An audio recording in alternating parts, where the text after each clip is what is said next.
মুসলিমদের প্রথম কেবলা কোনটি? আপনারা বলেন তো কোনটি? বাইতুল আকসা, তাই না? যারা বলছেন বাইতুল আকসা সবাই কুলি করবেন আজকে। বাইতুল আকসা কেবলা হলো কখন? আর একটা বলি, বাইতুল মাকদেস কে তৈরি করেছেন? সুলাইমান আলাইহিস সালাম, তাই না? তাই আমাদের স্মরণ লজ্জা আসলে কিছু নেই। আল্লাহ রাসূল সাল্লাল্লাহু আলাইহি সাল্লাম বলছেন কাবা তৈরির 40 বছর পরে বাইতুল মাকদেস তৈরি হয়েছে। এটা তো বুখারীর হাদিস, তাই না? সুলাইমান আলাইহিস সালামের জন্ম কখন আর ইব্রাহিম আলাইহিস সালামের জন্ম কখন? ইব্রাহিম আলাইহিস সালামের 1000 বছর পরে সুলাইমান আলাইহিস সালামের জন্ম। তিনি সংস্কার করেছেন। কি করেছেন? সংস্কার করেছেন। কিন্তু প্রতিষ্ঠাতা কে? ইব্রাহিম আলাইহিস সালাম। কাবা ঘর প্রথম কে নির্মাণ করেন? ফেরেশতারা। তারপরে ফেরেশতারা, আদম আলাইহিস সালাম।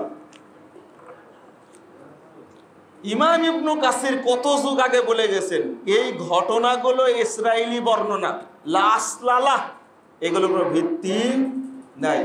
সেটা আবার আলবানী উল্লেখ করেছেন সুন্দরভাবে। কাবা প্রথম তৈরি করেছেন ইব্রাহিম আলাইহিস সালাম। কে?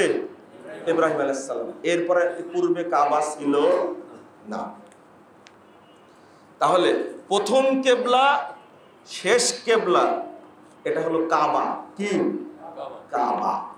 আলহামদুলিল্লাহ। যখন রাসূল সাল্লাল্লাহু আলাইহি সাল্লাম মক্কায় ছিলেন তখন সালাত আদায় করেছেন কাবায়। কোন দিকে? বাইতুল মাকদিস দিকে। রাসূল সাল্লাল্লাহু আলাইহি সাল্লাম যখন মদিনায় হিজরত করলেন তখন কাবা কেবলা চেঞ্জ হয়ে গেল। কোন দিকে? বাইতুল মাকদিসের দিকে। কত মাস ছিল? 17 মাস, হাদিস দ্বারা প্রমাণিত। তাহলে কেবলা আগেও বাইতুল মাকদিস ছিল না, 17 মাস পরেও বাইতুল মাকদিস ছিল না। তাহলে প্রথম কেবলা কোনটা হলো? আর দ্বিতীয় কেবলা হলো কোনটা? বাইতুল মাকদিস, তাই না? প্রথম কেবলা বলা যাবে না। এটা হয়েছে, এটা ইহুদিদের তথ্য।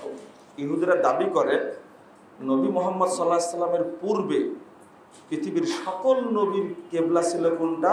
বাইতুল মাকদিস। তাজা মিথ্যা কথা। এটা জাহেল বক্তারাও বলে বাংলাদেশে, জানে না তাই।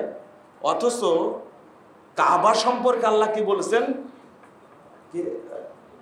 আউয়ালু বাইতিন উদিয়া লিন-নাস লাল্লাযী বিবাক্কা হুদান ওয়া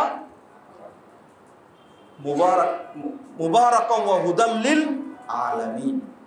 এই আয়াত থাকতে কিভাবে এই কথা বলে যে অন্যান্য নবীদের কেবলা ছিল বাইতুল মাকদিস? এই কথাটা ঠিক না। তাহলে প্রথম কেবলা কি? কাবা। শেষ কেবলাও কি? কাবা। মাঝখানে দ্বিতীয় কেবলা হিসাবে 17 মাস ছিল কোনটা? বাইতুল মাকদিস।